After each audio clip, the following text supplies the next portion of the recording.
Hello everybody, welcome to achieve it first of all. और आज हम जो चैप्टर स्टार्ट कर रहे हैं उसका नाम है थर्मोडायनेमिक्स। लेक्चर 1 है इसका। ऐसे कर करके हम इसको पार्ट्स में कवर करेंगे। तो 11th क्लास के लिए और आपके NEET examination point of view से काफी इंपॉर्टेंट होगा। ठीक है। बहुत जल्दी जेई के लिए वीडियोस भी आने लगेंगे, बट अभी नीट के लिए और क्लास 11th के लिए देख सकते हैं, क्लास 12 के बच्चे भी देख सकते हैं, क्योंकि नीट के लिए है इंपॉर्टेंट। तो हर एक टाइप की डेरिवेशन, हर एक टाइप की जितनी रिक्वायरमेंट है, चाहे वो बोर्ड लेवल हो, चाहे वो एक कॉम्पिटेटिव लेवल हो, या वो कहीं का भी लेवल हो, वो हम यहाँ पे कवर कर लेंगे। ठीक है। इस चैप्टर की पहली बात हम बात करें तो इस चैप्टर में दो ब्रांचेस होती है इसकी। ठीक है, कौन कौन सी होती है वो समझ लेते हैं। पहली बात ब्रांच आती है इसकी, एक तो आती है इसकी थर्मोडायनेमिक्स, जिसे हम कहते हैं केमिकल थर्मोडायनेमिक्स, और एक होता है थर्मोकेमिस्ट्री। तो इस चैप्टर के अंदर हम दो चीजें पढ़ने वाले हैं। एक तो पढ़ने वाले हैं केमिकल थर्मोडायनेमिक्स, जो कि अपने में ही थोड़ा सा छोटा है, ठीक है, ज्यादा बड़ा नहीं है। बट इसका जो थर्मोकेमिस्ट्री पार्ट है, जैसे हर साल, भाई हर साल, कब, हर साल क्वेश्चन देखने को मिलता है। तो एक मिनट, ये क्या लिखा हूं मैं, थर्मोकेमिस्ट्री। ओके, ये फ्लो फ्लो में कुछ ज्यादा ही हो गया। तो थर्मोकेमिस्ट्री हर साल इससे कुछ ना कुछ क्वेश्चंस देखने को हमें मिलते हैं। थर्मोडायनेमिक्स से भी क्वेश्चन आते हैं, केमिकल थर्मोडायनेमिक्स से बस इतने नहीं आते जो थर्मोकेमिस्ट्री से आते हैं। तो ये आपका जो होने वाला है, ये मेजर पोर्शन होने वाला है, और ये थोड़ा सा माइनर पोर्शन होने वाला है, बट दोनों को हम बारीकी से ऑब्जर्व करेंगे और पढ़ेंगे। ठीक है, ओके, स्टार्ट करते हैं फिर इस चैप्टर को, है ना। पहले बात मैं आपको बता देता हूँ थर्मोडायनेमिक्स की डेफिनेशन क्या होती है। अगर हम इस चैप्टर का इंट्रोडक्शन देता हूँ, मैं आपको क्या देता हूँ, इंट्रोडक्शन। तो पहले आपको पता होना चाहिए थर्मोडायनेमिक्स होता क्या है।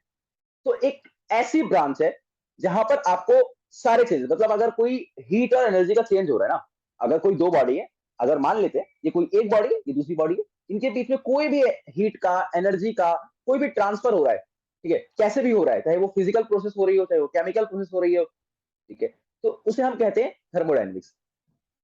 ओके, बड़ी सिंपल सी डेफिनेशन है। अगर मैं इसको लिखना चाहता हूं अभी, तो 1 मिनट के अंदर लिख देते हैं इसको, है ना, जो मैंने बोला कि, हाँ, okay, thermodynamics is a branch of science. किसकी ब्रांच है, साइंस की। ऑब्वियसली साइंस पढ़ रहा तो साइंस की ब्रांच होगी। Is a branch of science which deals with all changes, हर एक चेंज के साथ डील करेगी, with all changes in energy और ट्रांसफर, और ट्रांसफर ऑफ एनर्जी। अगर एनर्जी का चेंज हो रहा है या फिर क्या हो रहा है, ट्रांसफर हो रहा है, ठीक है, एक बॉडी के अंदर एनर्जी का चेंज हो सकता है, काफी सारे रिएक्शन हो सकती है, उससे एनर्जी का चेंज, उससे एनर्जी का चेंज हो सकता है, चेंजेस इन एनर्जी हो सकता है, रिलीज हो रही है, एब्जॉर्ब हो रही है, ठीक है, या एक बॉडी दूसरे बॉडी को क्या कर रही है, अपनी एनर्जी ट्रांसफर कर रही है, ट्रांसफर ऑफ एनर्जी। और energy is neither created not destroyed, that that a company क्या, फिजिकल एंड केमिकल प्रोसेस, जिसकी वजह से फिजिकल प्रोसेस हो रही है या केमिकल प्रोसेस हो रही है। मैंने कहा ना, फिजिकल मतलब क्या, एक दूसरे से ट्रांसफर हो रहा है, केमिकल मतलब क्या, खुद के अंदर ही रिएक्शंस टूट रही है, बन रही है, रिलीज हो रही है, एब्जॉर्ब हो रही है एनर्जी। तो इस तरीके के चेंजेस को हम थर्मोडायनेमिक्स कहते हैं। और केमिकल प्रोसेसेस, ठीक है, दोनों ही हो सकता है। आई थिंक डेफिनेशन में कोई क्लियर, कोई दिक्कत तो नहीं होगी। ठीक है, अगर हम बात करें तो, अगर इसका नाम क्यों है केमिकल थर्मोडायनेमिक्स, मैंने आपको शुरू में कहा इसके दो नाम है, एक केमिकल थर्मोडायनेमिक्स, एक थर्मोकेमिस्ट्री। अच्छा, तो केमिकल थर्मोडायनेमिक्स नाम क्यों है, तो एक और इसकी डेफिनेशन होती है, ठीक है, दोनों में से, कि केमिकल थर्मोडायनेमिक्स एक ऐसी ब्रांच है थर्मोडायनेमिक्स की जो डील करती है उन प्रोसेसेस के साथ जिसमें केमिकल एनर्जी इंवॉल्व होती है। क्या होती है, केमिकल एनर्जी इंवॉल्व होती है। तो ठीक है, लिख लेते हैं इसको भी। तीन डेफिनेशन इसके अकॉर्डिंग आती है। तो एक, बेसिकली मैंने जो पहली वाली डेफिनेशन लिखा है, ये वाली वो सबसे सही डेफिनेशन है, बट इसका नाम है केमिकल थर्मोडायनेमिक्स। तो मैं आपको बता देता हूं केमिकल थर्मोडायनेमिक्स क्या है। Chemical thermodynamics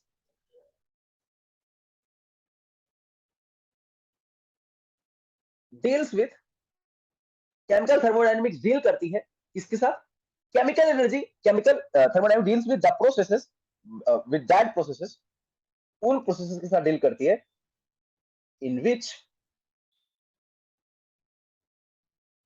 chemical energy is involve, जिसके अंदर केमिकल एनर्जी क्या होती है, इन्वॉल्व होती है। ठीक है, उसके बाद, मतलब एक और इसकी डेफिनेशन हो सकती है। मैंने पहले आपको डेफिनेशन में एक बात क्लियर करी कि thermodynamics is a branch of science जो डील करता है किसके साथ, केमिकल एनर्जी के साथ, या ट्रांसफर ऑफ एनर्जी के साथ, जो कंपनी करती है क्या, फिजिकल और केमिकल। मैंने केमिकल की डेफिनेशन यहां लिख दी, सुनो, केमिकल की डेफिनेशन यहाँ लिख दी, अब फिजिकली कैसे कर रही है। तो एक होता है केमिकल थर्मोडायनेमिक्स, मतलब जो मतलब बेसिकली केमिकल थर्मोडायनेमिक्स नाम है, तो वो फिजिकल केमिस्ट्री के साथ भी रोल प्ले करते हैं। इसको लिखने की ऐसी इतनी जरूरत तो नहीं है, जितनी डेफिनेशन है वो सही है दोनों ही। तो आप कह सकते हैं कि अगर फिजिकली भी कोई चेंज हो रहा है या केमिकली कोई चेंज हो रहा है, केमिकली मतलब कि अगर आपका कुछ रिएक्शंस अंदर ही हो रही है, उस रिएक्शन के अंदर हो रही है, कुछ बन रहा है, जैसे NH3 बन रहा है H2 है और N2 से, वैसी कुछ रिएक्शन टूट रही है, तो बन रही है, तो एक ही बात है ना, उसमें एनर्जी इन्वॉल्व है, मतलब वो क्या है, वो एक थर्मोडायनेमिक्स की प्रोसेस है। बहुत सारी प्रोसेस होती है थर्मोडायनेमिक्स की, ठीक है। अगर हम केमिकल थर्मोडायनेमिक्स की बात करें, तो केमिकल थर्मोडायनेमिक्स वो कह सकता है, केमिकल थर्मोडायनेमिक्स तभी हो सकता है ना जब हम किसी दो सब्सटेंसेस को, जैसे हम एक या दो से दो ज्यादा सब्सटेंसेस को हम एक साथ रख दें, ठीक है। हम मान लेते हैं कि हमने कुछ सब्सटेंसेस को एक साथ दो या दो ज्यादा सब्सटेंसेस को एक साथ रख दिया, ठीक है। तो थर्मोडायनेमिक्स तभी प्लेस कर सकता है, क्योंकि मैंने कहा ना एनर्जी का क्या है, चेंज, ठीक है। तो और अगर हमने दो लोगों को साथ रखा, मान लीजिए एक एक ये रहा, हमने इसको रखा, एक सेकेंड, हाँ, ये क्या हो गया, हमने इसको रखा, इसको रखा, ठीक है? या तो इन दोनों के अंदर कोई रिएक्शन हो रही है, क्या हो रही है, रिएक्शन हो रही है, या तो इन दोनों के अंदर कोई रिएक्शन हो रही है,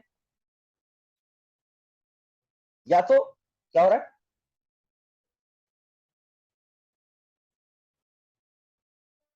ठीक है। तो केमिकल थर्मोडायनेमिक्स और फिजिकल थर्मोडायनेमिक्स आपको समझ में आ गए होंगे।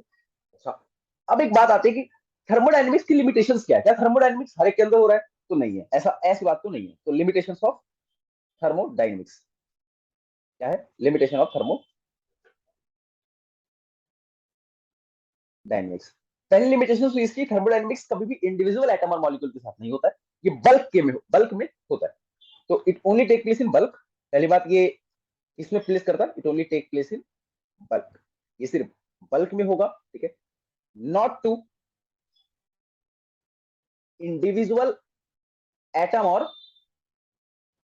मॉलिक्यूल, किसी इंडिविजुअल एटम और मॉलिक्यूल के साथ ये नहीं होता है, हमेशा बल्क में होता है, ठीक है। मतलब ऐसा कह सकते हैं कि हमेशा मैक्रोस्कोपिक होता है, नॉट अ माइक्रोस्कोपिक। कभी भी ये फिजिबिलिटी को thermodynamics always tell,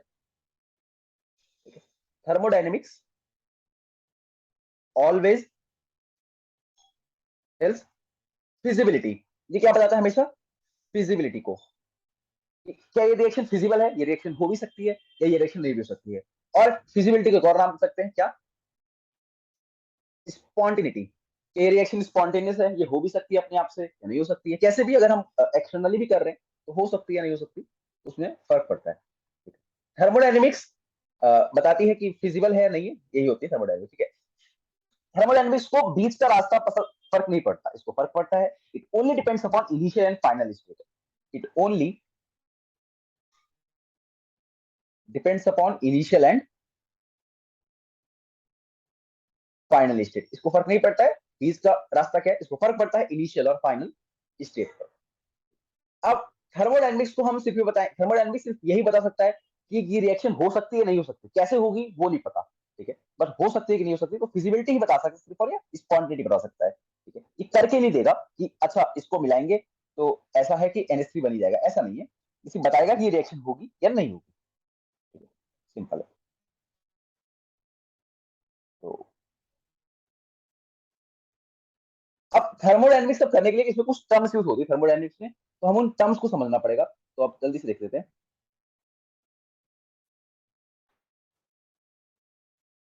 terms in thermodynamics, इसमें कुछ टर्म्स होती हैं, मतलब जैसे आगे बताते हैं, जैसे पहला है system, surrounding and boundary, what is system, what is surrounding and what is boundary की करके देखते हैं, ठीक है। जैसे सिस्टम,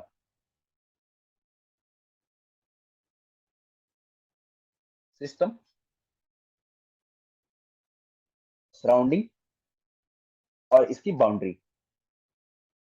एंड बाउंड्री। तो सिस्टम क्या होता है, सिस्टम का मतलब है, अगर मैंने कोई बीकर ले रखा है, क्या रखा है, बीकर, ये बीकर है।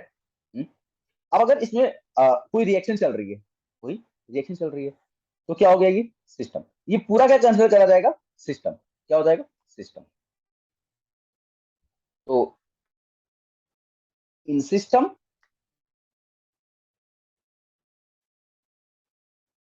रिएक्शन मटेरियल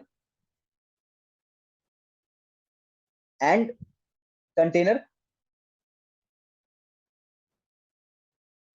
टेक पार्ट, या और अच्छी डेफिनेशन लिख सकते हैं तो तो लिख सकते हैं कि जैसे कि जो भी हम लोग कंसिडर करेंगे जिस भी चीज को, मान लेते हैं इसको लिया तो इस रिएक्शन को हम कंसिडर कर रहे हैं कि ये रिएक्शन हमारे कंसिडरेशन में देख रहे हैं इसको, तो जिस भी चीज को आप कंसिडर करोगे वो एक सिस्टम बन जाएगी आपके लिए। और a particular thing which is in are consideration, जो भी हम अपनी कंसिडरेशन में लेंगे वो क्या बन जाएगा, सिस्टम बन जाएगा। ठीक है, कि किसी भी चीज को अगर हम कंसिडरेशन में लेंगे, अगर मैं इस बॉटल की बात करता हूँ, इस बॉटल को सिर्फ ऐसे रख देते हैं तो ये पूरा मेरे लिए क्या बन जाएगा, सिस्टम ना। व्हाट इज सराउंडिंग, तो हमने किसी को कंसिडर कर लिया है, उसको सिस्टम मान लिया है, उसके आजू बाजू जितनी भी चीजें, ये सब जितनी भी चीजें हैं, पूरी यूनिवर्स की जितनी भी चीजें हैं, ये क्या बन जाएगा, सराउंडिंग।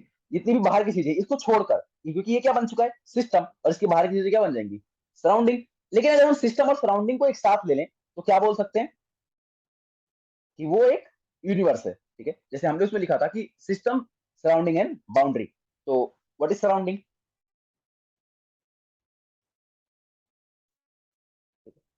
सराउंडिंग क्या है, सराउंडिंग का मतलब होता है अदर देन सिस्टम, कुछ भी हो सकता है। ठीक है, अगर ये है और ये है, इसके अंदर ये रखा हुआ है, तो मैं इसको अगर पूरा सिस्टम बोल रहा हूँ, पूरा क्या बोल रहा हूँ, सिस्टम। तो इसके आजू बाजू की जितनी भी चीजें, ये सब ये सब ये सब ये सब जितनी भी चीजें हैं इसके आजू बाजू की, वो सब क्या हो जाएगा, सराउंडिंग।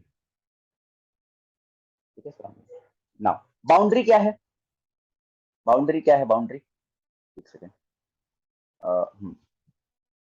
ओके, तो व्हाट इज बाउंड्री,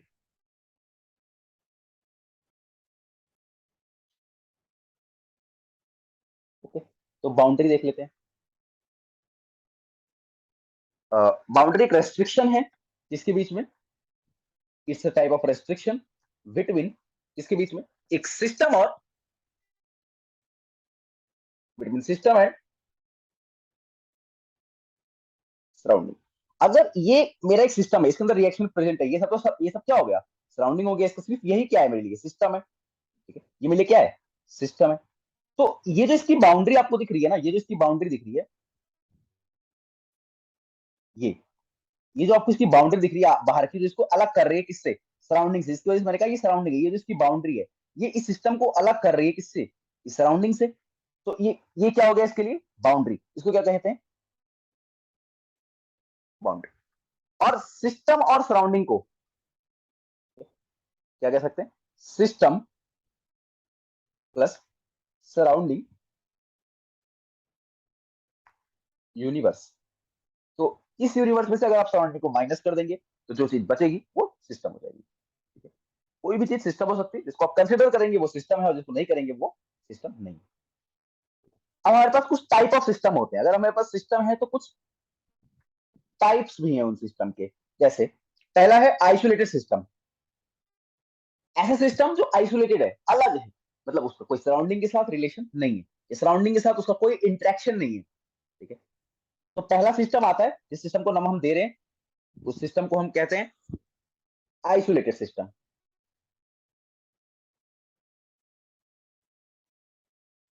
क्या कहते हैं, आइसोलेटेड सिस्टम।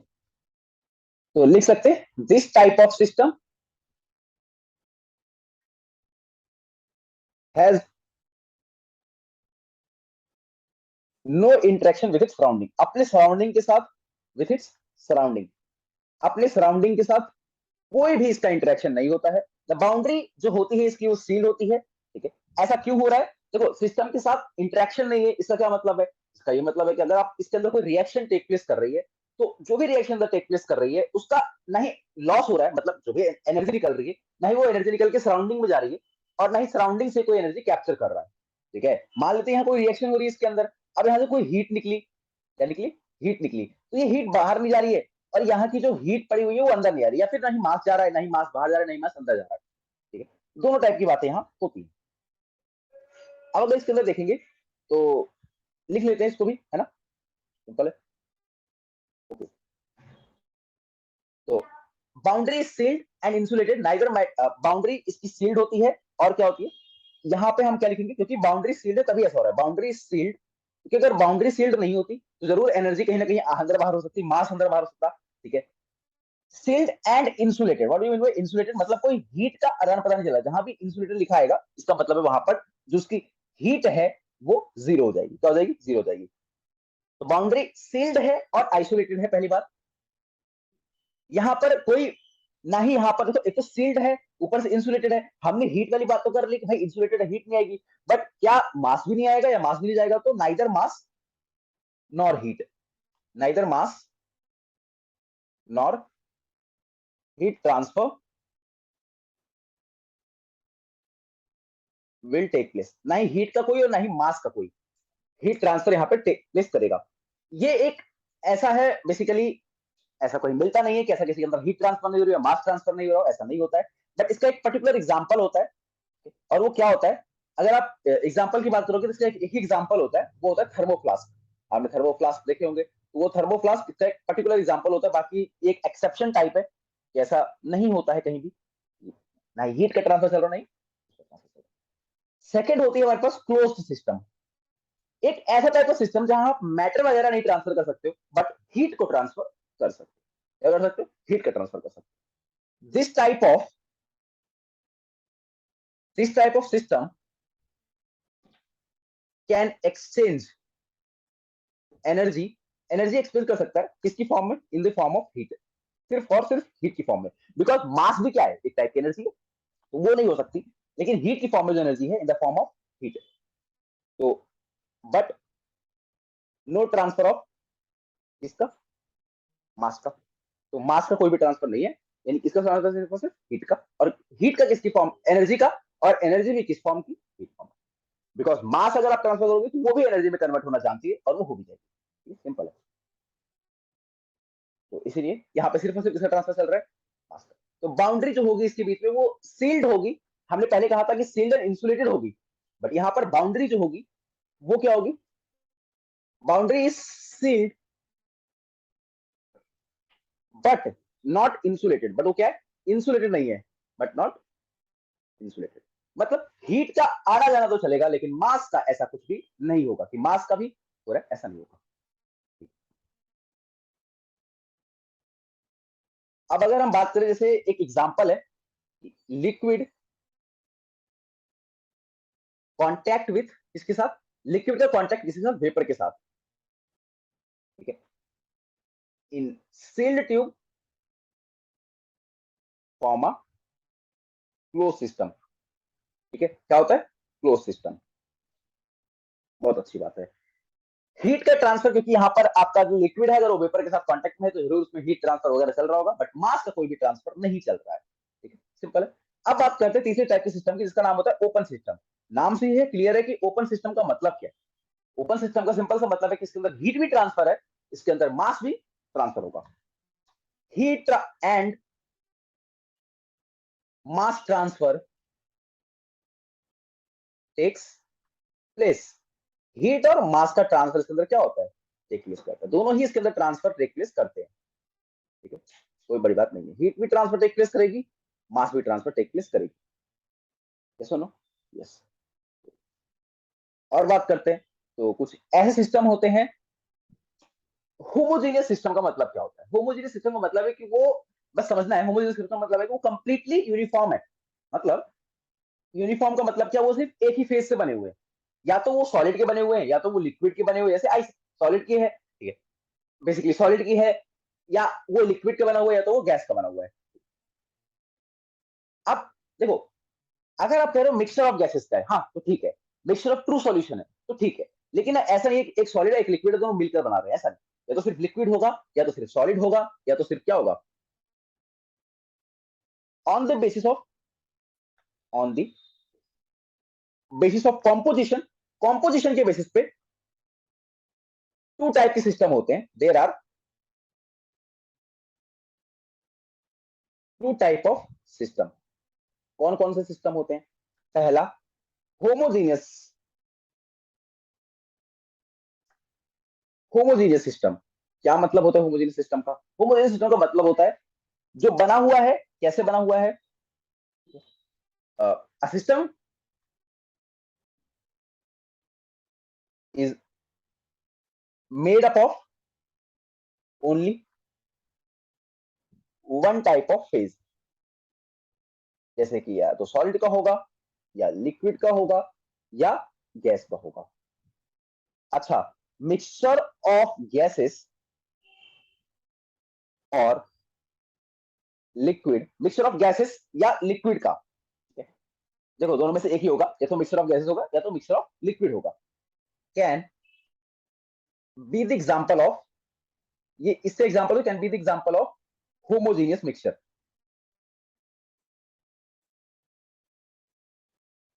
हो सकता है होमोजेनियस मिक्सचर। तो ये बड़ी इंपॉर्टेंट सी बात हो गई कि दोनों ही हो सकते हैं। जैसे कि अगर आप बात करेंगे कि अगर मिक्सचर ऑफ गैसेस है, क्या वो नहीं हो सकता है? हाँ हो सकता है, बट वो होना क्या चाहिए, कंडीशन यही है कि वो गैस होनी चाहिए, कुछ और नहीं होना चाहिए। ठीक है, तो सिर्फ क्या होनी चाहिए, गैस होनी चाहिए। अच्छी बात। और बात करते हैं, एक होता है आपका हेट्रोजीनियस मिक्सचर। क्या होता है हेट्रोजीनियस मिक्सचर? अब अगर एक होमोजीनियस था और होमोजीनियस बना हुआ है सिर्फ सिर्फ एक टाइप के फेज से, तो हेट्रोजीनियस का मतलब है कि ये जो फेज होगा इसका यूनिफॉर्म नहीं होगा, नॉन यूनिफॉर्म होगा पहली बात, और ये बहुत सारे फेजेस से बना होगा, मेड अप ऑफ टू और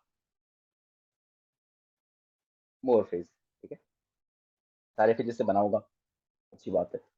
अब अगर हम बात करें तो ये तीसरी टाइप की प्रॉपर्टी यानी थर्मोडायनेमिक प्रॉपर्टी, कुछ कुछ होती है क्या, थर्मोडायनेमिक प्रॉपर्टी। क्या होती है thermodynamic property? Yes, thermodynamic property का सबसे पहली प्रॉपर्टी जो आती है वो आती है इंटेंसिव प्रॉपर्टी। क्या आती है? Intensive property.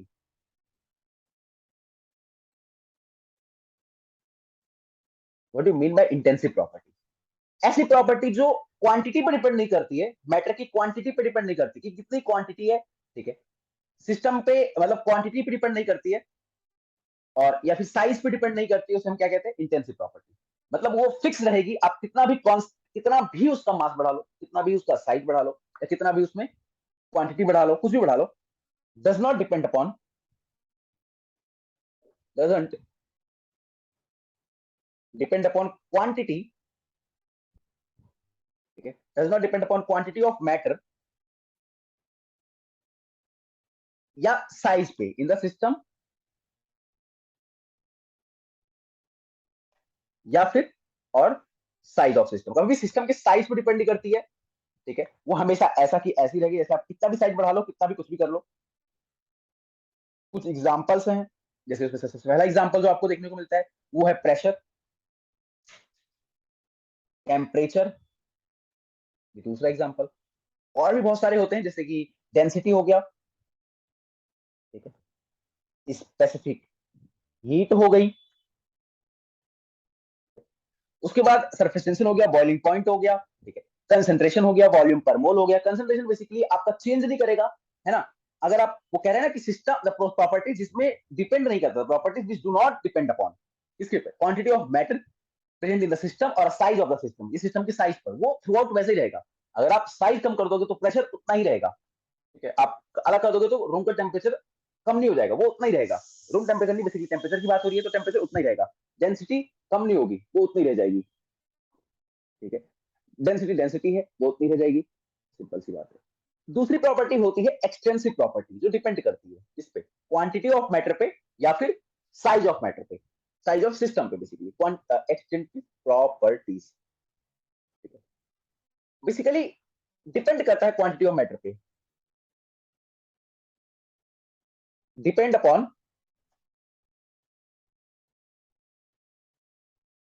Quantity of matter, depend किस पे करता है, quantity of matter present in a system, और इसे क्या कहते हैं, इट्स कॉल्ड एक्सटेंसिव प्रॉपर्टी। इसकी क्या क्या एग्जांपल्स होते हैं उसकी बात कर लेते हैं सबसे पहले, ठीक है। तो अगर आप एक्सटेंसिव प्रॉपर्टीज की बात कर रहे हो तो इसमें आपको पहली बात बहुत सारे एग्जांपल, जैसे कि आपको देखने को मिलेगा स्पेसिफिक वॉल्यूम, ठीक है, स्पेसिफिक वॉल्यूम आपको जैसे आपको इसके अंदर एग्जांपल से पहले मैं आपको एक और चीज लिखा देता हूँ इसके अंदर, एक सेकंड रुक जाइए, ठीक है, एग्जांपल तो लिख लेंगे लेकिन उससे पहले इसके कुछ और चीजें लिखते हैं। एक्सटेंसिव प्रॉपर्टी जो होती है, अगर एक सिस्टम के पास दो या दो से ज्यादा मॉलिक्यूल है, क्या है, दो या दो से ज्यादा सब्सटेंसेस है, एक सिस्टम है उसके पास एक या एक ज्यादा सब्सटेंसेस है, मान लेते हैं उसके अंदर दो तरीके के सब्सटेंसेस हैं, तो एक्सटेंसिव प्रॉपर्टी डिपेंड करती है, तो एक्सटेंसिव प्रॉपर्टी डिपेंड करेगी, ठीक है, इन सब चीजों पर, ठीक है, क्या मोल्स क्या है या उसके कंपोनेंट क्या है अलग अलग, तो आपको पता ही है एक्सटेंसिव प्रॉपर्टी मैटर पर डिपेंड करती है, तो वो यहाँ पे दिखेगा, ठीक है, इसके कुछ यही यही प्रॉपर्टीज होती है इसकी बेसिकली, और तो कुछ होती नहीं है। और एक बहुत इंपॉर्टेंट यहाँ एक चीज निकल के आती है कि आपकी जो एक्सटेंसिव प्रॉपर्टी होती है, extensive property is additive property. Sir additive का मतलब क्या होता है? अगर आप दो चीजों को जोड़ोगे, ए प्लस ए, और अगर ये बी बन रहा है, इसका मतलब है एक्सटेंसिव प्रॉपर्टी आपकी एडिटिव प्रॉपर्टी होती है, ये बात आपको याद रखिए, ठीक है, क्या रखनी है, ठीक है, याद रखनी है। तो अगर आप इनको जोड़ोगे, जैसे आप सम करोगे, तो ये आप एक्सटेंसिव प्रॉपर्टी जो होती है आपको एडिटिव प्रॉपर्टी होती है, सही बात है। लेकिन अगर आप इंटेंसिव को जोड़ने जाओगे ना, अगर आप इंटेंसिव को जोड़ने जाओगे, intensive property plus intensive property, आप वॉल्यूम वॉल्यूम को जोड़ोगे तो आपको क्या मिलेगा, वॉल्यूम भी मिलेगा ना, कुछ और तो नहीं मिल जाएगा, तो इंटेंसिव मिल जाएगा, ठीक है, ये बात भी आपको याद रखनी है। आप तो किसी दो अगर इंटेंसिव को जोड़ते हो तो आपको इंटेंसिव मिलती है, ठीक है, सिंपल सी बात है। अच्छा, तो बहुत अच्छी बात है। ओके, अब हम बात करते हैं कुछ इसके स्टेट फंक्शन और पाथ फंक्शन की। क्या बात करते हैं? स्टेट फंक्शन और पाथ फंक्शन की। स्टेट फंक्शन का मतलब देखो, स्टेट फंक्शन और स्टेट वेरिएबल एक ही चीज है, कोई अलग अलग चीज नहीं है। ये ऐसे सिस्टम है जिनको फर्क नहीं पड़ता है कि रास्ते में क्या हो रहा है, इनको फर्क पड़ता है इनिशियल से फाइनल पोजीशन पर। हमने थर्मोडायनेमिक्स को भी क्या बोला था कि उसको भी क्या फर्क पड़ता है, इनिशियल और फाइनल पर। तो स्टेट फंक्शन और पाथ फंक्शन, स्टेट फंक्शन और स्टेट पाथ फंक्शन नहीं, स्टेट फंक्शन और स्टेट वेरिएबल, क्योंकि पाथ फंक्शन को डिपेंड पड़ता है फर्क कि रास्ते में क्या हो रहा है, बट स्टेट फंक्शन और स्टेट वेरिएबल को डज नॉट डिपेंड अपॉन, एक minute, does not depend upon intermediate, just a second,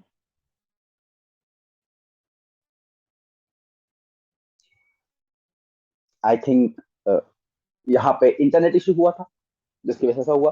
ठीक है, स्टेट फंक्शन हम लोग देख रहे थे। स्टेट फंक्शन क्या होता है? Type of function which only depend upon initial and final state. इसको डिपेंड नहीं पड़ता है कि रास्ते में क्या हुआ क्या नहीं हुआ, आपका भी ऐसा ही होता है। आपके जब भी आप तैयारी कर रहे होते हैं तो किसी किसी को डिपेंड नहीं करता है आपने क्या किया, लेकिन आपने इनिशियली कहा थे और आप फाइनली कहा हो, डिपेंड इस पे करता है। तो सिंपल सी बात है, आपकी लाइफ के साथ ही है बिल्कुल, ठीक है। इसके कुछ एग्जांपल्स होते हैं, जैसे आप प्रेशर की बात करोगे, मैं आप समझ जाना मैं प्रेशर लिख रहा हूँ, टेम्परेचर की बात करोगे, प्लीज ये इंटरनल एनर्जी होती है, आगे आने वाले टाइम में हम इसकी बात जरूर करेंगे, लेकिन अभी मैं आपको लिखा देता हूँ सारे, ठीक है, जितने भी होते हैं 8 टाइप के, इनसे बाहर नहीं होता है कोई। वॉल्यूम होता है, ये एंथैल्पी, एंथैल्पी टाइप की हीट ही होती है, आगे बात करेंगे, ठीक है, एंथैल्पी होती है। एंट्रोपी होती है, रैंडमनेस को बताती है, आगे बात करेंगे, ये सब आगे बात करने वाले हैं ना।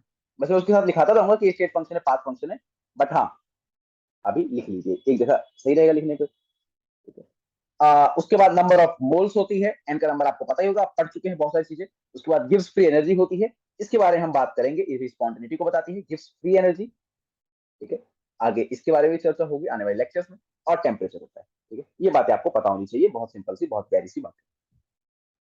अब थर्मोडाइनमिक प्रोसेसेस क्या होता है, थर्मोडाइनमिक्स प्रोसेसेस क्या होता है, लेकिन मैं आपको एक और नोट यहाँ लिखवा देता हूँ थर्मोडाइनमिक प्रोसेस स्टार्ट करने से पहले। नोट ये है कि जो भी आपका वर्क होता है और हीट होती है, मैंने आपको एंथैल्पी नहीं कहा, एंथैल्पी एक टाइप की हीट है, बट वो एक्चुअल की हीट नहीं है। जो भी आपके हीट होती है, हीट एंड वर्क, ये दोनों आपको बात याद रखनी, आर पाथ फंक्शन। प्लीज आप ये बात याद रखेंगे सिर्फ, क्या होती है पाथ, ऐसे फंक्शंस, ठीक है,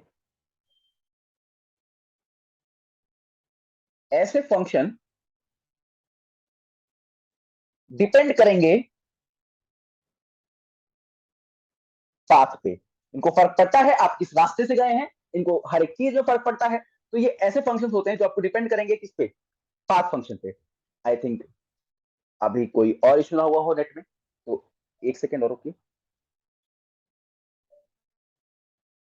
तो ऐसे फंक्शन जो डिपेंड करते हैं किस पे, पाथ पे, हीट और वर्क ही होते हैं, तो आप इन्हें याद रखेंगे। बाकी सब क्या होते हैं, स्टेट फंक्शन होते हैं।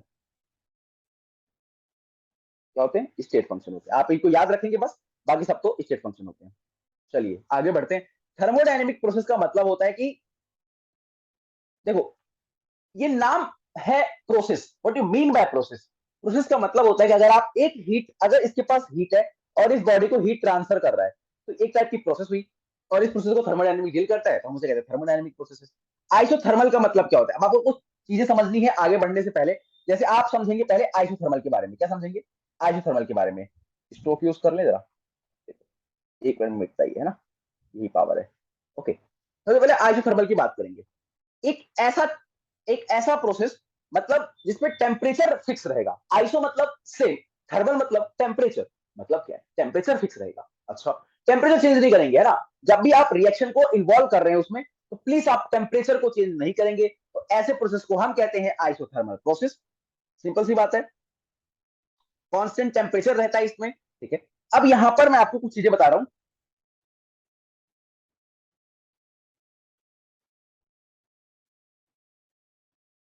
Okay, isothermal, isothermal process. Iso का मतलब होता है हीट, सॉरी क्या लिख रहा हूं, सेम। थर्मल का मतलब होता है टेम्परेचर। द प्रोसेस इन विच, एक ऐसा प्रोसेस, द प्रोसेस इन विच, जिसके अंदर आपका जो टेम्परेचर है, the process in which temperature is fixed, मतलब कांस्टेंट। अच्छा सर, कांस्टेंट कह रहे हो, इसके लिए जो dt होती है वो जीरो होती है, क्योंकि आप एक बात हमेशा याद रख लो, अगर टेम्परेचर कांस्टेंट हुआ तो इसका जो चेंज होगा वो जीरो होगा। अगर इंटरनल एनर्जी कांस्टेंट हुई, आगे होगी, इसकी जो चेंज इंटरनल होगी वो जीरो हो। तो किसी का भी अगर कांस्टेंट होता है, उसका जो चेंज होता है वो जीरो हो जाता है। आपको ये बात प्लीज याद रखनी है, आज नहीं हमेशा के लिए। पूरे केमिस्ट्री के लिए बात याद रखनी है, पूरे फिजिक्स के लिए बात याद रखनी है, सबके लिए बात याद रखनी है। तो याद रख लेंगे, अच्छी बात है।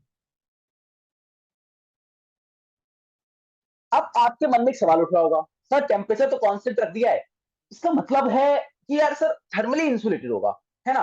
मतलब ठीक है सर, मेरे को ये लग रहा है कि थर्मली इंसुलेटेड होगा। ऐसा नहीं होता है। द प्रोसेस या the system is not thermally isolated. पहली बात है, सिस्टम थर्मली आइसोलेटेड नहीं होता है, ठीक है? कभी भी थर्मली आइसोलेटेड नहीं होता। इसके अंदर हीट एनर्जी का एक्सचेंज चलता रहता है। हीट का एक्सचेंज आपको क्या दिखेगा, चलता रहेगा। Heat is exchange between system and surrounding. लेकिन तो सर आप कैसे कह रहे हो कि इसका टेम्परेचर कांस्टेंट रहेगा? सुनो, टेम्परेचर कांस्टेंट होने का ये मतलब नहीं है कि यार आपका जो हीट है उसका आदान प्रदान नहीं चलेगा। इसका ये सिंपल सा मतलब है कि अगर जितनी हीट बॉडी अंदर लेगी, उतनी ही हीट बॉडी बाहर दे देगी।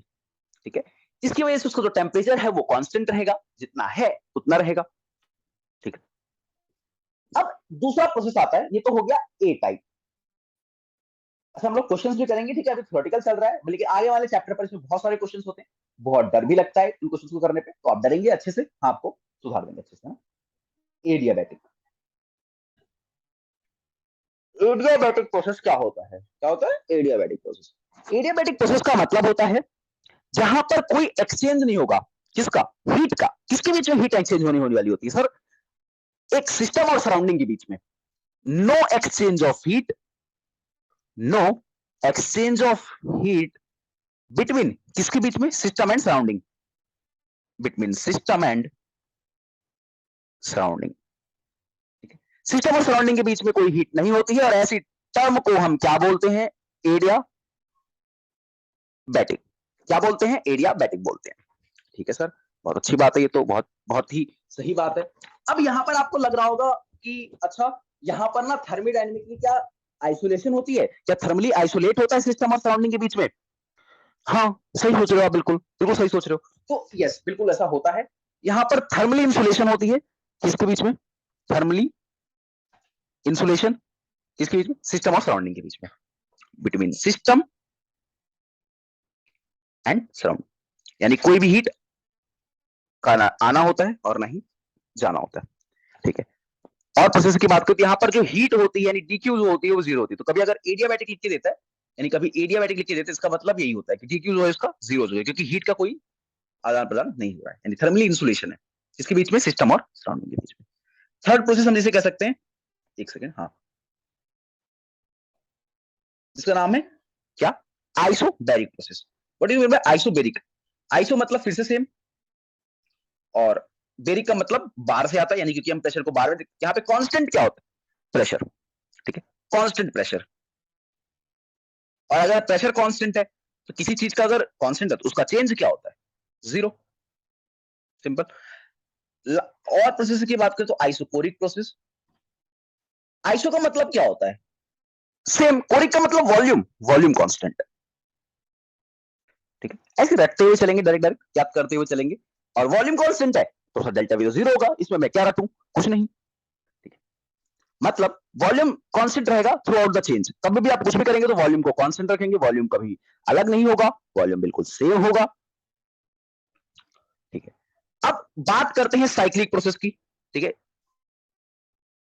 साइक्लिक प्रोसेस की बात करते हैं। साइक्लिक प्रोसेस का मतलब होता है कि आपने यहां से स्टार्ट किया, हाँ, यहां से चले घूमे फिरे और यहीं वापस आ गए, तो जब फाइनल और इनिशियल स्टेट क्या हो जाती है, सेम, हम क्या कहते हैं, साइक्लिक। तो ठीक है, इसको मिटा के हम लोग लिख देते हैं एक छोटी सी बात, कि क्या लिख देते हैं, initial is equals to final, क्या, स्टेट। ये बात आप प्लीज नोट डाउन करके रखेंगे, इनिशियल और फाइनल स्टेट क्या होती है, सेम होती है, क्या होती है भाई, सेम होती है। कैसे होगी, सेम होगी, बहुत प्यारी बात है, अच्छी बात है। अब एक होता है रिवर्सिबल प्रोसेस, इनके बीच में आपको डायरेक्ट डिफरेंस लिखवा देता हूं, रिवर्सिबल और इरिवर्सिबल के बीच में। एक बात आप और नोट कर लेंगे, नोट क्या, जो आपका डी होता है यहां पर जीरो होता है, और डीएच क्या होता है, जीरो होता है। देखो डी डीएच जीरो कैसे होगा, जब आप साइक्लिक प्रोसेस की बात कर रहे हैं, आपने जहां से स्टार्ट किया वहीं पर आकर एंड किया, तो डीओ डीएच होते क्या है, पहले बार मुझे बताइए, स्टेट फंक्शन होते कि नहीं होते, मतलब इनको इनको फर्क कहां से पड़ता है, इनको फर्क पड़ता है फाइनल और इनिशियल स्टेट पर। फाइनल इनिशियल पे ही जीरो थे, फाइनल पे घूम कर आए तो भी जीरो हो गए, इनको क्या पाथ से फर्क पड़ता है, मैंने ऐसा नहीं कहा था कि इनको पाथ से फर्क करता है, मैंने तो कहा था भाई ये स्टेट फंक्शन होते हैं, इनको इनिशियल और फाइनल पे फर्क पड़ता है, इनको इनिशियल अगर ये जीरो है और फाइनली भी ये जीरो हो जाएंगे तो ये जीरो हो जाएंगे, ठीक है, क्योंकि अगर आप इनिशियली 10 पे थे और घूमकर भी 10 पे आ गए तो क्या हो गया, जीरो हो गया, सब डिस्प्लेसमेंट पढ़ते हैं। अगर आप स्ट्रेट लाइन में गए और वापस उसी पोजीशन पर आ गए तो वापस जीरो हो जाता है, डिस्टेंस ट्रेवल ऐसा नहीं होता है, ठीक है। तो हीट भी तो यही होती है ना, मैंने कहा था हीट भी क्या होती है, यानी एंथैल्पी भी, हीट भी, एंथैल्पी भी क्या होती है, not heat please, enthalpy, enthalpy और इंटरनल एनर्जी क्या होती है, दोनों स्टेट फंक्शन होती है, अगर दोनों स्टेट फंक्शन है घूमकर वहीं वापस आ जाती है, तो यार सिंपल है कि वो जीरो हो जाएंगी, यानी वो कैसी प्रोसेस हो गई, क्या वो साइक्लिक प्रोसेस होगी कि नहीं हो गई, साइक्लिक प्रोसेस के अंदर वो जीरो हो जाएंगी। लेकिन अगर कभी आपको लिख के देता है कि प्लीज टेल मी डी और डीएच में क्या फर्क पड़ेगा अगर ये एक साइक्लिक प्रोसेस है, तो आप कहेंगे जीरो, जीरो है डी और डीएच। बट अगर आप वही वर्क की बात करते हैं और हीट की बात करते हैं, I am not talking about enthalpy please, I am talking about work and heat. तो अगर आप वर्क और हीट की बात करते हैं तो वर्क कुछ होगा, क्योंकि वर्क एक पाथ फंक्शन है, आप जितना दूर चलेंगे वहां का वर्क नापा जाएगा, भले वो ट्रायंगल में हो, भले वो रेक्टेंगल में हो, भले वो राइजोबियम में, भले वो स्क्वायर में हो, ऐसा भी हो, ठीक है, वो नापा जाएगा। हीट भी कुछ ऐसी होती है, हीट को भी आपको नापना पड़ेगा, एडियाबैटिक है तभी हीट जीरो होगी वरना नहीं होगी, सिंपल। तो अच्छी बात है, इतनी बात आपको समझ में आ गई होंगी। अब अगर हम बात करें थोड़ी थोड़ी, तो मैं आपको डिफरेंसेस दिखा देता हूँ, रिवर्सल रिवर्सल के बीच में एक ही बार में खत्म हो जाएगा, हो जाएगा, खत्म हो जाएगा। तो इधर हम डाल लेते हैं रिवर्सिबल प्रोसेस, यहां हम डाल लेते हैं इरिवर्सिबल प्रोसेस। हम अलग अलग से नहीं लिखेंगे दोनों को, फालतू में टाइम वेस्ट नहीं करते हैं, जितना जरूरत है उतना ही काम करते हैं। तो एक ऐसा प्रोसेस है, रिवर्सिबल का मतलब होता है ऐसा प्रोसेस जो कि इनफाइनाइट टाइम में होगा, मतलब आपने वो मूवी तो देखी होगी गदर, सबने देखी होगी, नहीं देखी तो मत देखना, बाद में देखना, ठीक है। उसमें क्या होता है, वो क्या करता है, जो भी नल लगा हुआ होता है किसी एक कंट्री में, उसको क्या करता है, उखाड़ देता है। अब कौन उखाड़ता है आप जाके देख लेना, मेरे को नहीं पता, तो वो उखाड़ देता है उसको। वो कैसा प्रोसेस हो गया, एक बार में उखाड़ता है क्या, वो ऐसे तो नहीं उखाड़ता, आज आधा उखाड़ा, कल आकर फिर उखाड़ेगा, फिर परसों उखाड़ेगा, फिर कभी और उखाड़ेगा, ऐसा नहीं होता। तो एक ऐसा प्रोसेस जो कि फाइनाइट स्टेप्स में हो रहा है, मतलब फाइनाइट का मतलब एक बार में हो रहा है, वैसे प्रोसेस को हम कहते हैं इरिवर्सिबल प्रोसेस। क्या कहते हैं, इरिवर्सिबल प्रोसेस। अगर वो रोज आकर उसको उखाड़ता, एक दिन आता, दूसरे दिन आता, फिर उसका मन बदल जाता कि नहीं आज मेरे को नहीं उखाड़ना, तो हम उसको क्या गाड़ सकते थे फिर से अंदर एक बार में, हाँ गाड़ सकते थे, फिर से अंदर लगा सकते थे उस पंप को, हाँ।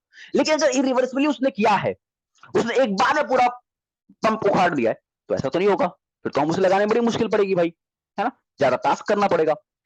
तो इसमें होता है इनफाइनाइट स्टेप्स, मतलब बहुत छोटे छोटे स्टेप्स में। ये एक बीकर है, ठीक है, यहाँ पे एक बीकर है, यहाँ पर ऐसा कुछ हमने रख रखा है, मतलब यहाँ पर हमने बेसिकली क्या रखा हुआ है, अगर आप इसको ध्यान से देखोगे तो यहाँ पर मैंने एक पिस्टन रख रखा है, यहाँ पे कुछ गैस भरी हुई है। अब इस पिस्टन को आप क्या कर रहे हो, प्रेस कर रहे हो, बट कैसे कैसे प्रेस कर रहे हो, बहुत छोटे छोटे स्टेप से। पहले ये यहाँ पे आएगा, ये जो ये लगा पड़ा आपका, प्रेस करा आपने, फिर ये यहाँ पर प्रेस करके आएगा, फिर ऐसे प्रेस करते करते करते करते नीचे आएगा, और फिर बहुत धीरे धीरे नीचे आएगा। एक यहीं पर ऐसा रिवर्सिबल, इसका मतलब होता है फाइनाइट स्टेप, जो मैंने आपको एग्जांपल हुआ किसका, पंप वाला, वो फाइनाइट होता है, ठीक है। ये देखो ये रहा, अब इसको लाओगे तो एक बार में यहां पहुंचा देगा, एक बार में ही नीचे लेके आ जाएगा गैस, ठीक है, गैस को एक बार में कंप्रेस कर देगा, नीचे लेके आ जाएगा। What you mean bye compress करना, उसको दबाना, एक्सपेंड करना, मतलब गैस कुछ काम कर रही है, गैस को प्रोग्राम करें, हम आगे आने वाले टाइम में सबकी बात करेंगे ना, डरो मत, ऐसे भारी भारी नाम से आपको डरना नहीं है, लास्ट में सब हो जाएगा। तो बहुत अच्छी बात है, ये तो एक डिफरेंस लिखा, और डिफरेंस समझते हैं। दूसरा डिफरेंस क्या होता है, दूसरा डिफरेंस होता है कि यहां पर जो ड्राइविंग फोर्स होगी, ड्राइविंग फोर्स वो क्या होती है, इज इनफाइनाइटली स्मॉल, ठीक है। यहां ड्राइविंग फोर्स होगी वो बहुत ही ज्यादा होगी, driving force is much greater than, समझते हैं इसको, देन अपोजिंग फोर्स। अगर आप किसी को कंप्रेस कर रहे हो, अगर आप गैस को कंप्रेस कर रहे हो, तो गैस भी क्या करेगी, वहीं आने की कोशिश करेगी ना जहां से वो स्टार्ट हुई थी, बिकॉज एवरीवन नीड्स इक्विलिब्रियम। तो वो इक्विलिब्रियम पर है, अब आप उसको कंप्रेस कर रहे हो, तो गैस वापस आने की कोशिश करेगी उस पोजीशन पे, तो गैस भी क्या करेगी, फोर्स लगाएगी, ठीक है, गैस भी फोर्स लगाएगी। अब क्या होता है, जब आप गैस फोर्स लगाती है, तो ये इनफाइनेटली स्मॉल, इनफाइनेटली क्या होता है, इनफाइनेटली स्मॉल ग्रेटर देन, मतलब ये बहुत ही कम होता है, ग्रेटर देन, यहां लिख देते हैं, greater than opposing force, infinitely small, infinitely small, infinitely small का मतलब क्या होता है, ठीक है, इसका मतलब होता है कि बहुत कम है, मतलब आप जब अपोजिंग फोर्स लगा रहे हो ना, मतलब गैस जो अपोजिंग फोर्स लगा रही है ना, अपोज कर रही है, तो जो हम प्रेशर लगा रहे हैं ऊपर से वो काफी कम है गैस के प्रेशर पे, मतलब गैस के प्रेशर से तो ज्यादा है, बट बहुत धीरे धीरे है, क्या है, धीरे धीरे है ना, मतलब बहुत ही आराम आराम से हम लोग लगा रहे हैं। ऐसा नहीं है कि हम एक बार में लगाएंगे गैस नीचे जाएगी, नहीं, गैस भी प्रेशर लगा रही है, बट हमारा जो प्रेशर है ना बहुत छोटा है, ठीक है। बट इस केस में ऐसा नहीं होता है, इस केस में क्या होता है सर, इस केस में होता है, गैस अगर आपके ऊपर 5 जूल का वर्क लगा रही है, तो आप क्या करेंगे, उस पर 6 जूल का वर्क लगाएंगे, उससे ज्यादा लगाएंगे हमेशा। इसमें क्या हो रहा है, अगर गैस 5 का लगा रही है ना, तो हम क्या लगाएंगे, 5.01 का, थोड़ा ज्यादा लगाएंगे बट बहुत कम होगा। यहां पर अगर गैस 5 लगाएंगे तो हम क्या लगाएंगे, 6, क्या लगाएंगे, 6, ठीक है, इस तरीके की बात होती है, ठीक है, दोनों बातें आपको क्लियर होंगी आई थिंक सो, बहुत अच्छी बात है। ओके, अब अगर हम और देखें ध्यान से थोड़ा सा और इसके बारे में लिखते हैं, तो मैंने आपको पहले कहा था कि अगर हमने पंप को धीरे धीरे उखाड़ा है, धीरे धीरे उखाड़ा है, तो उस पंप को फिर से गाड़ सकते हैं। तो can be it can B equilibrium at all stages, मतलब किसी भी स्टेज पे जाके इक्विलिब्रियम पे आ सकता है, ठीक है। मतलब आप अगर इसको थोड़ा सा दबाया आपने, है ना, गैस के प्रेशर से आप थोड़ा सा लगा रहे हो, आपने प्रेशर बंद कर दिया, गैस तुमने प्रेशर लगाया, और इक्विलिब्रियम में दोनों का प्रेशर क्या हो गया, आ गया, तो इक्विलिब्रियम हो गया। यहां पर equilibrium only exist on initial state और फाइनल स्टेट। इक्विलिब्रियम सिर्फ और सिर्फ किसके अंदर होगा, या तो इनिशियल स्टेट पर इक्विलिब्रियम होगा, या तो जब पूरी प्रोसेस खत्म हो जाएगी तो फाइनल स्टेट पर होगा। यहां पर आप धीरे धीरे कर रहे हो तो यहाँ पे ऑब्वियसली ज्यादा वर्क लगेगा, तो work obtained is maximum. Work obtained क्या होगा? मैक्सिमम होगा। यहां पर क्या होगा? वर्क उतना नहीं होगा, क्योंकि आप एक बार में करोगे तो work is not obtained in maximum, work is not obtained in maximum. ठीक है, अब ये बात तो बहुत ही छोटी, अगर हम धीरे धीरे लगा लेना तो ये प्रैक्टिस में काफी कम होता है। ठीक है, it is difficult to realise in practice. ये डिफिकल्ट होती है प्रैक्टिस में रियलाइज करने के लिए। It can be performed in practice, it can be performed in practice. ये क्या होगा? प्रैक्टिस में हम इसको ला सकते हैं क्योंकि बहुत तेजी से कर रहे हैं, बट इसको प्रैक्टिस में लाना इजी नहीं है। सही है, तो अब हम देखते हैं nature of work and heat. अब हम वर्क पे आ चुके हैं और हीट पे आ चुके हैं, इनका नेचर क्या होता है वो भी देखते हैं। तो नेचर ऑफ, देखें nature of work and heat. Nature of work and heat क्या होता है? पहली बात, वर्क एक मोड है क्या करने का? एनर्जी ट्रांसफर करने का। आप अगर किसी के ऊपर वर्क कर रहे हो तो वो एक एनर्जी दे रहे हो, एनर्जी ट्रांसफर कर रहे हो वर्क का। ठीक है, with reference to the surrounding, मतलब सराउंडिंग में, आप सराउंडिंग में हो और आप किसी सिस्टम के ऊपर वर्क कर रहे हो। अगर ये सिस्टम है और आप इसके ऊपर वर्क कर रहे हो तो इसका मतलब है आप कुछ हीट इसको दे रहे हो, यानी कुछ वर्क आप इस पे कर रहे हो। तो बहुत सिंपल सी बात है, इसको देख लेते हैं एक बारी, है ना। Stroke eraser we can use. तो ये रहा हमारा स्ट्रोक इरेजर। ओके, तो अब देखिए ध्यान से, अगर ये एक कंटेनर है और मैं इस पे काम कर रहा हूं, तो मैंने क्या करा, इसको एक पिस्टन है, ठीक है, इस पिस्टन को थोड़ा सा नीचे लेके आ गए, यहां पे लेके आ गए। ठीक है, इनके बीच में डिफरेंस कितना हुआ? dx का। वर्क डन कैसे निकालेंगे? मैंने क्या लगाया? फोर्स। फोर्स क्या होता है? वर्क क्या होता है? F into D. ठीक है, वर्क पर एनर्जी, यानी फोर्स इंटू डिस्प्लेसमेंट, यानी फोर्स डॉट dx। सिंपल है। ठीक है, तो फोर्स और ये होता है वर्क डन यहाँ का, तो हम इनके बीच में वर्क डन लगा देते हैं। अब यहाँ पर जो वर्क डन होता है वो बेसिकली फैक्टर्स पे, कुछ फैक्टर्स पे डिपेंड करता है। ठीक है, बहुत सारे टाइप के बेसिकली फैक्टर पे डिपेंड करता है। कुछ ऐसा इंटेंसिटी फैक्टर हो गया, कैपेसिटी फैक्टर हो गया, आपने कितनी कैपेसिटी का फोर्स लगाया है, किसी इंटेंसिटी का फोर्स लगाया है। तो फैक्टर्स अफेक्टिंग वर्क, कुछ फैक्टर्स हैं जो डिपेंड करते हैं, जैसे कि इंटेंसिटी फैक्टर हो गया। ठीक है, और क्या हो गया? और दूसरा आपने क्या किया? कैपेसिटी वर्क, कैपेसिटी फैक्टर हो गया। ठीक है, कैपेसिटी फैक्टर हो गया। ठीक है, और क्या कर सकते हैं? कुछ ग्रेविटेशनल वर्क होते हैं, mgh। ठीक है, वो इस चैप्टर के भी नहीं है, लेकिन ठीक है, कुछ ग्रेविटेशनल वर्क होते हैं, क्या होते हैं? mgh। और क्या हो सकता है? इलेक्ट्रिकल वर्क हो सकते हैं, क्यूबी। मैकेनिकल वर्क हो सकते हैं ना, पी एक्सटर्नल भी। ठीक है, ये सब टाइप के कुछ वर्क होते हैं। अब एक यहाँ पर एक नोटेशन आती है, क्या आती? नोटेशन आती है। क्या आती है, क्या होती है नोटेशन? तो उसको देख लेते हैं, नोटेशन कैसे होती है। अगर ये कोई सिस्टम है, यहाँ रिएक्शन टेक प्लेस कर रही है, इस नोटेशन को कैरी आउट आपको याद रखना है। ठीक है, ये नोटेशन है और यहाँ पे कुछ नोटेशन, सिस्टम काम कर रहा है और मैंने क्या किया, इसके ऊपर आकर काम कर दिया, मतलब इसको कंप्रेस करने की कोशिश करें। तो ये अगर मैंने कंप्रेस करने की कोशिश करी तो ये वर्क कैसा हुआ मेरी तरफ से? पॉजिटिव। ठीक है, ठीक उल्टा फिजिक्स में होता है इसका। तो अभी हम लोग केमिस्ट्री देखते हैं पहले। मैंने इसको, इसके ऊपर काम किया, तो इसके ऊपर जैसे काम किया मैंने मैंने अगर काम किया है तो ये पॉजिटिव है। ठीक है, अगर इसने कोई काम किया है, इसने कोई काम किया है, work done by gas, work done by external agency या एक्सटर्नल फोर्स, वो तो कोई एक्सटर्नल फोर्स ने किया, तो वर्क कैसा होगा? वो पॉजिटिव होगा। ये कैसा वर्क डन होगा? नेगेटिव वर्क डन होगा। ठीक, अगर गैस का भी काम कर रही है ना, वर्क डन बाय गैस लिखा रहा है तो वो नेगेटिव है, बट अगर हम काम कर रहे हैं तो वो कैसा है? पॉजिटिव है। सिंपल है। और अगर बात करें, हीट की बात कर सकते हैं, तो हीट एक क्वांटिटी ऑफ एनर्जी है, पहली बात हमने कहा था ना। और work is a state, work is क्या है? नॉट अ स्टेट फंक्शन, इसका पाथ फंक्शन। क्या है? पाथ फंक्शन है।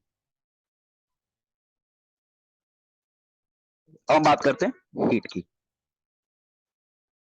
हीट क्या होती है? एक सेकेंड। ओके, तो हीट की बात करते हुए चलते हैं।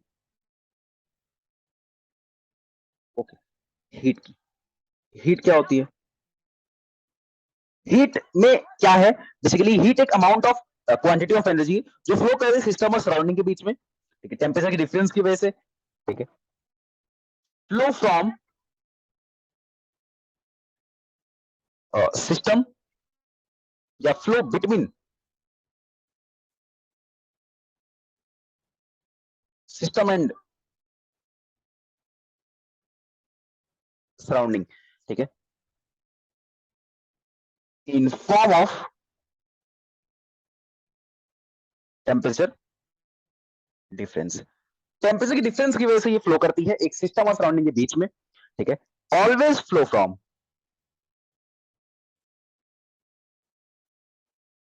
High temperature to low temperature. कहां पे फ्लो करती है? हाई टेम्परेचर से लो टेम्परेचर की तरफ। अच्छी बात है। इसका भी एक रोटेशन होती है, अगर हीट में दे रहा हूं, अगर मैं हीट दे रहा हूं तो ये पॉजिटिव होगी, अगर हीट बाहर जा रही है तो वो नेगेटिव होगी। ये है heat given by system, heat to system. अगर सिस्टम को हीट दी जा रही है तो वो ऑब्वियसली पॉजिटिव होगी, लेकिन अगर हीट सिस्टम दे रहा है तो नेगेटिव होगी।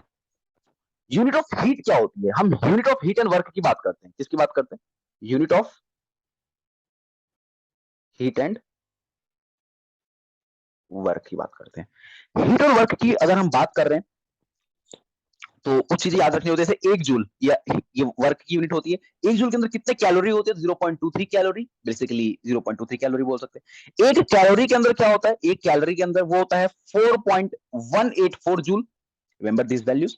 एक किलो कैलोरी के अंदर क्या होता है? एक केसीएल के अंदर क्या होता है? 4.184 किलो जूल।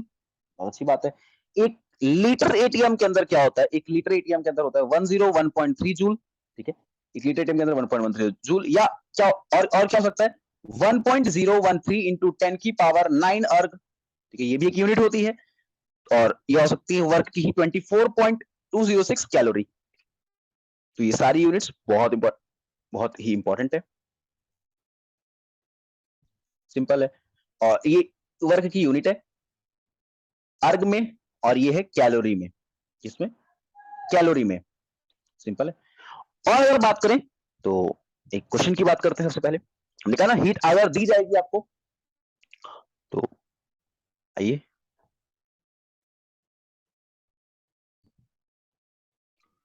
तो एक गैस है जो एक्सपेंड कर रही है 0.5 लीटर से, एक अगेंस्ट का कांस्टेंट प्रेशर है। अब अगर गैस एक्सपेंड कर रही है, ठीक है, अगर कोई गैस एक्सपेंड कर रही है तो वहां पे हमें वर्क डन को क्या लेना होगा? नेगेटिव। अगर हम किसी गैस को कंप्रेस कर रही है तो वर्क डन क्या होगा वहां पे? पॉजिटिव, ठीक है। वर्क डन होता क्या है? वर्क डन होता क्या है? तो हमने कहा था कि वर्क डन जो होता है उसका एक बेसिकली आपको फॉर्मूला याद रखना होगा मैकेनिकल वर्क का, पर शायद बताया नहीं, लिख देते हैं। तो यहाँ पे मैकेनिकल वर्क का एक फॉर्मूला होता है, मैकेनिकल वर्क। ऐसे जब हम मैकेनिकली वर्क, क्योंकि यहाँ पर क्या है गैस एक्सपेंड, ये सब एक मैकेनिकल वर्क ही होते हैं, तो इसका एक बेसिक फॉर्मूला होता है, वो आपको याद होना चाहिए। Minus P external multiplied by delta we. क्या होता है? Minus P external multiplied by delta we.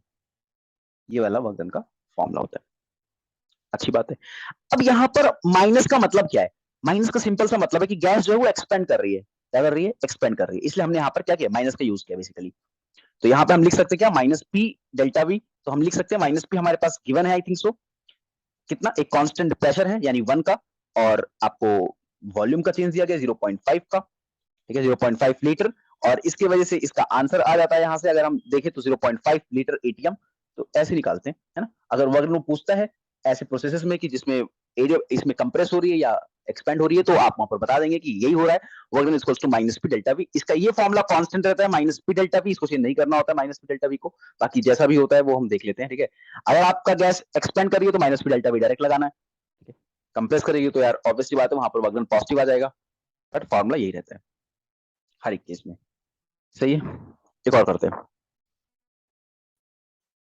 ये तो सिंपल सी वर्क डन की बात होती है। अगर हमें वर्क डन निकालना पड़े किसी एरिया के अंदर, या एरिया दे रखा है, इसके अंदर आपसे वर्क डन पूछेगा अगर, तो आप क्या करेंगे? अगर ये कोई ग्राफ दे देता है, ठीक है, और इसके अंदर एरिया पूछता है, तो आप इसके अंदर का जितना भी, मतलब एरिया क्या होता है बेसिकली, यहाँ पे जो वर्क डन निकलेगा वो इस एरिया, इसके अलोंग का एरिया निकलेगा, यानी जो आपका पीडीवी है इसका इंटीग्रेशन आपको करना पड़ेगा अगर आपको ये दिया गया। क्योंकि आप जब भी इंटीग्रेशन करने का मतलब होता है कि नॉर्मली आप इसका लेंगे और इस एक पार्ट को क्या करेंगे, जब हम एरिया निकालते हैं हम इंटीग्रेशन करते हैं, तो इस एक पार्ट को हम इंटीग्रेट करेंगे जहां से हमने स्टार्ट किया, जहां पे हमने खत्म किया। तो बेसिकली इतना नहीं फंसाते हैं, ये क्या करेंगे कि यहाँ पर एक ऐसा कुछ बना के दे देंगे, आपको इसके अंदर का एरिया निकालना पड़ेगा, और इस एरिया के अंदर आपको कैसे निकालोगे, ट्रायंगल, तो ट्रायंगल का यहाँ से आप half into base into height करके एरिया आराम से पता कर सकते हैं। कुछ भी दे सकते हैं, है ना, साइक्लिक प्रोसेस दे सकते हैं, ये दे सकते हैं, कुछ भी पूछ सकते हैं, इसका वर्क पूछ सकते हैं आराम से। तो देख लेना है, जिसके अंदर का एरिया सबसे ज्यादा होगा उसके अंदर का वर्क सबसे ज्यादा होगा। ठीक है, ये वाली बात बिल्कुल सही है, जिसके अंदर का एरिया सबसे ज्यादा होगा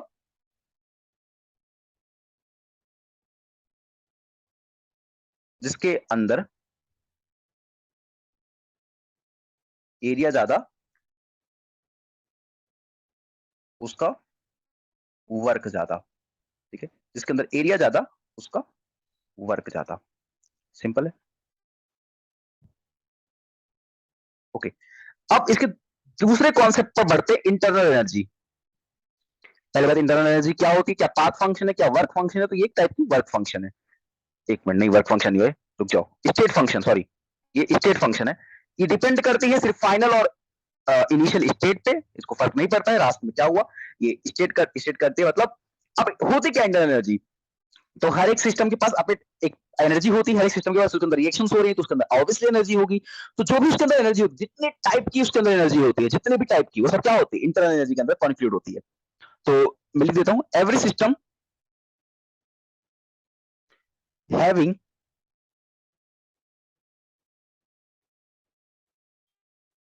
quantity of matter, हर एक system of we have a quantity of matter is associated with a definite amount of energy.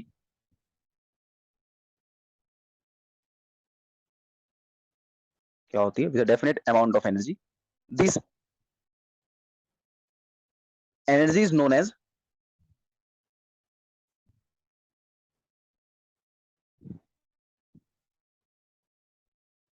Internal energy. ये होती है आपकी इंटरनल एनर्जी। अब इंटरनल एनर्जी क्या क्या हो सकती है, तो हमें इसकी कोई एग्जैक्ट वैल्यू नहीं पता हम, ठीक है, हम इंटरनल एनर्जी डिफाइन नहीं कर सकते, but change in internal energy define कर सकते हैं। क्या कर सकते हैं, चेंज इन इंटरनल एनर्जी, क्योंकि इंटरनल एनर्जी की कोई एग्जैक्ट डेफिनेशन नहीं है, we don't have exact definition. किसकी definition, exact definition of internal energy. हम इंटरनल एनर्जी की कोई एग्जैक्ट डेफिनेशन नहीं रखते हैं। और इसमें क्या क्या आ सकता है इंटरनल एनर्जी के अंदर, तो कुछ भी हो सकता है, जैसे यू ट्रांजिशनल एनर्जी, कोई बॉडी ट्रांजिशनल कर रहा है, यू रोटेशनल आ सकती है। ठीक है, उसमें रोटेशनल हो सकती है। उसकी वाइब्रेशनल कोई एनर्जी हो, वो भी हो सकती है, वो बॉडी वाइब्रेट करती हुई चल रही है। यू बॉन्डिंग एनर्जी हो सकती है, उसकी किसी कोई बॉन्डिंग लगी हो सकती है। यू इलेक्ट्रॉनिक एनर्जी हो सकती है। इतने जितने भी टाइप की उसकी एनर्जी है ना भाई, सारी आ सकती है, जितने भी टाइप की एनर्जी, रोटेशनल, जो भी रोटेट कर रही है, वाइब्रेट कर रही है, इलेक्ट्रॉनिक एनर्जी हो गई, या उसकी रोटेशनल एनर्जी, बॉन्डिंग एनर्जी, जितनी भी टाइप की एनर्जी है, सारी एनर्जी हो जाएगी। ठीक है, बट हम कभी भी इसकी एब्सोल्यूट वैल्यू को नहीं बता पाएंगे। हम जितना भी इसके अंदर जो भी चेंज होगा, जितने पॉसिबल टाइप के सारे की एनर्जी होगी, उसको इंटरनल एनर्जी जरूर कहते हैं। तो यहाँ एक और डेफिनेशन लिख सकते हैं, total all possible kind of energy is called internal energy. Change in internal energy, change in internal energy can be more accurate than internal energy। ठीक है, चेंज इन एनर्जी कभी बहुत ज्यादा एक्यूरेट हो सकती है किसी भी उसके। तो हम कैसे लिखते हैं चेंज इन इंटरनल एनर्जी, आपने जो भी फाइनली, क्योंकि किसी किसी का चेंज कैसे लिखते हैं, you final minus you initial, इस तरीके का चेंज होता है, you final minus you initial. अच्छा, डेल्टा यू पॉजिटिव कब हो सकती है, डेल्टा यू पॉजिटिव कब हो सकती है, जब यू एफ क्या हो जाएगा, यू आई से बड़ा हो जाएगा। और डेल्टा यू नेगेटिव कब हो सकती है, ऑब्वियसली दिख ही रहा है, यू एफ जब छोटा हो जाएगा यू आई से। सर बहुत अच्छी बात है, या यहाँ पे मैं इसके लिए एक अच्छा कंफ्यूजन कोई, तो वो ये लिख सकते हैं कि यू आई जब बड़ा हो जाएगा यू एफ से। बहुत अच्छी बात है, ठीक है। लेकिन अगर हम और फोर्सेस की बात करें, जैसे मैंने इसके अंदर सारी फोर्सेस की बात करी, हर एनर्जी की बात करी, ग्रेविटेशन एनर्जी होगी, इलेक्ट्रिक फील्ड एनर्जी होगी, कोई भी एनर्जी हो गई। लेकिन अगर हम ये बात करें कि एक्सटर्नल एनर्जी अगर एब्सेंट है, अगर एक्सटर्नल एनर्जी है ही नहीं, अगर उसके पास काइनेटिक, उसके अंदर सिर्फ और सिर्फ काइनेटिक एनर्जी, और क्या है उसके अंदर, सिर्फ और सिर्फ काइनेटिक एनर्जी है, ठीक है, और पोटेंशियल एनर्जी है, तो मैं लिख सकता हूँ क्या कुछ, तो मतलब बेसिकली अगर उसके अंदर सारे एक्सटर्नल फोर्सेस एब्सेंट है, जैसे कि एक्सटर्नल लिख लेते हैं, एक्सटर्नल फोर्सेस आर एब्सेंट तो उसके अंदर डेल्टा यू किसके लिए डिफाइंड होगी, सिर्फ यू के प्लस यूपी। ठीक है, आइडियली हम लोग क्या मान के चलते हैं, आइडियली, ठीक है, कैलकुलेशन अच्छी करने के लिए कि ये इंटरनल एनर्जी जो होती है वो काइनेटिक एनर्जी की ही इक्वल होती है, कुछ और नहीं होता है, काइनेटिक एनर्जी के लिए इक्वल होता है। कुछ कैरेक्टरिस्टिक्स होते हैं इस एनर्जी के, क्या होते हैं, कैरेक्टरिस्टिक्स होते हैं। ठीक है, कैरेक्टरिस्टिक्स ऑफ इंटरनल एनर्जी, क्या होता है, इंटरनल एनर्जी के कुछ कैरेक्टरिस्टिक्स होते हैं। कैरेक्टरिस्टिक्स ऑफ इंटरनल चार्ज क्यों लिख रहा हूं, internal energy, okay, of internal energy, कुछ कैरेक्टरिस्टिक्स होते हैं। सबसे पहला कैरेक्टरिस्टिक्स क्या होता है, एक्सटेंसिव है ये, मैं पहले बता चुका हूँ एक्सटेंसिव का मतलब क्या होता है। ठीक है, एक्सटेंसिव है ये। उसके बाद स्टेट है, मैंने स्टेट फंक्शन पहले बता दिया कि स्टेट फंक्शन है। तीसरा और क्या है ये, इसको ये डिपेंड नहीं करता है किस पे, पाथ पे, does not depend upon, does not depend upon path पे, पाथ पे डिपेंड नहीं करता है। और इंटरनल एनर्जी के अंदर जो होता है, जब आप साइक्लिक प्रोसेस के अंदर बात करते हो तो कोई चेंज नहीं होता है। साइक्लिक प्रोसेस में जब आप बात करोगे, साइक्लिक प्रोसेस में तो डेल्टा यू जो होता है वहां पर जीरो होता है। साइक्लिक प्रोसेस आपको याद रखना है, डेल्टा यू भी जीरो होता है। ठीक है, अब बात करते हैं थर्मल इक्विलिब्रियम के, जीरोथ लॉ ऑफ थर्मोडायनेमिक्स की। ठीक है, इसके बाद एंड हो जाएगा, उसके बाद हम लोग सिर्फ थर्मोडायनेमिक्स के फर्स्ट लॉ पे चलेंगे, जो आज नहीं कल ही होगा, है ना, सिंपल है। तो लेकिन ये जीरोथ लॉ बहुत छोटा सा लॉ है, कुछ है नहीं इसके अंदर, सिंधी लॉ, बेकार लॉ, तो उसको हम एक बार देख लेते हैं। कोई और लॉ बन नहीं सकता क्योंकि फर्स्ट लॉ पहले आ सका है, उसके बाद जीरोथ लॉ आया है। तो जीरोथ लॉ देख लेते हैं ना, छोटी सी इक्वेशन है जीरोथ लॉ की, ज्यादा कुछ है नहीं। ओके, तो let's start zeroth law of thermal equilibrium. ठीक है, इसका कहने का मतलब ये है कि अगर ए है, बी है, सी है, अगर ये ए इसके साथ इक्विलिब्रियम में है, ये बी के साथ इक्विलिब्रियम में है, तो ये दोनों भी आपस में क्या होंगे, इक्विलिब्रियम में होंगे। If A is in not a equilibrium but is a thermal equilibrium, thermal, if A is in thermal equilibrium with C and C is in equilibrium with B, then A, एक second ये क्या हो गया, then A and B are in, then A and B क्या है, are in thermal equilibrium। समझ जाएंगे यहाँ पे क्या लिखा हुआ है, थर्मल इक्विलिब्रियम। ठीक है, तो ए और बी भी क्या होंगे, थर्मल इक्विलिब्रियम में आ जाएंगे अगर ऐसा होता है तो। जीरोथ लॉ का कहना है कि यही मतलब है। ठीक है, और थर्मल इक्विलिब्रियम का मतलब ये होता है जब कोई हीट का टेक प्लेस ना हो रहा हो उनके अंदर। ठीक है, कोई बहुत बड़ी इक्वेशन नहीं है ये, हीट का टेक प्लेस ना हो रहा हो तो बस इतना ही होता है जीरो थर्मल लॉ में, और इतना ही आज के इस लेक्चर में भी। ठीक है, सिंपल सी बात है, लेक्चर में क्या क्या डिस्कस किया, चलते हैं ऊपर एक बार देख लेते हैं, है ना, सिंपल है। जैसे आप देखेंगे यहाँ पर, तो हमने शुरू कहाँ से किया था, हमने थर्मोडायनेमिक्स से शुरू किया था, थर्मोडायनेमिक्स की डेफिनेशन देखी, उसके बाद हमने इसका इंट्रोडक्शन देखा, इंट्रोडक्शन की देखने के बाद हमने ये सब देखा, है ना, सिंपल है। उसके बाद इंट्रोडक्शन देखी, उसके बाद लिमिटेशन देखी थर्मोडायनेमिक्स की। आई होप ये विजुअल तो होगा ही, थोड़ा छोटा हो गया। अदर देन सिस्टम, सराउंडिंग को देखा, सराउंडिंग प्लस सिस्टम को हमने कहा कि यूनिवर्स होता है, ये लिखा यूनिवर्स। टाइप ऑफ सिस्टम देखा, आइसोलेटेड सिस्टम, मतलब इसको आइसोलेट किया गया है जिसमें रिएक्शन टेक प्लेस कर रही है, जिसमें कोई हीट और मास का ट्रांसफर नहीं हो सकता है। क्लोज सिस्टम देखा, क्लोज सिस्टम इसमें मास का ट्रांसफर नहीं बट हीट का ट्रांसफर हो सकता है। होमोजेनियस सिस्टम देखा, एक ही फेज से बन रहा है। हेटेरोजेनियस सिस्टम देखा, दो फेज से बन रहा है। इंटेंसिव प्रॉपर्टी देखी, जिसको डिपेंड नहीं करता है मास और मैटर से। एक्सटेंसिव देखी, जिसको डिपेंड करता है, दो इंटेंसिव को जोड़ोगे तो आपको इंटेंसिव मिलेगा, ये बात आपको पता होनी चाहिए। स्टेट फंक्शन देखा, स्टेट फंक्शन के बाद हमने आइसोथर्मल प्रोसेस देखा, जिसमें हीट, इसमें टेम्परेचर का कोई चेंज नहीं हो रहा है। एडियाबैटिक देखा, जिसमें हीट का, जिसमें टेक प्लेस हीट का कोई चेंज नहीं हो रहा है। आइसोबैरिक देखा, जिसमें प्रेशर कांस्टेंट है। ठीक है, क्या है, प्रेशर कांस्टेंट है। ठीक है, और क्या देखा, आइसोकोरिक देखा, जिसमें वॉल्यूम कांस्टेंट। साइक्लिक प्रोसेस देखा, जिसमें इनिशियल फाइनल स्टेट जीरो है, जिसमें डी यू जीरो है, डी एच जीरो है, हमने पहले बताया। रिवर्सल प्रोसेस देखा, इनफाइनाइट स्टेप में, फाइनाइट स्टेप में। और उसके बाद डिफिकल्ट है प्रैक्टिस में काफी डिफिकल्ट नहीं है। ठीक है, और चीजें हमने देखी, हमें नेचर ऑफ वर्क और हीट देखा, इंट्रिंसिक कैपेसिटी फैक्टर देखा, वर्क डन को पॉजिटिव देखा।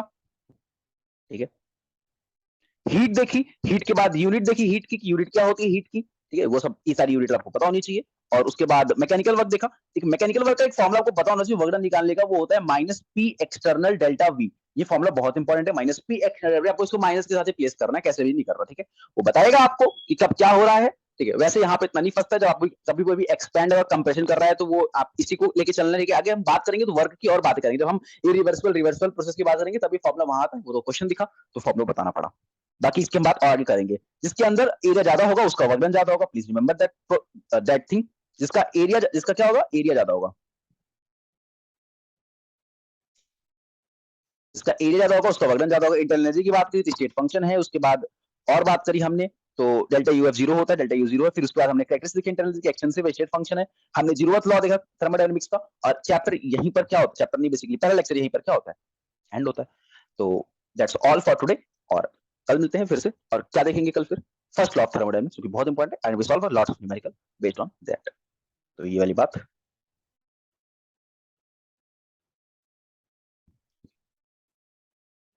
ये लीजिए, एक और तरीके से लिख दें। कंटेंट क्या होगा कल का, first of thermodynamics. Okay, tata bye bye.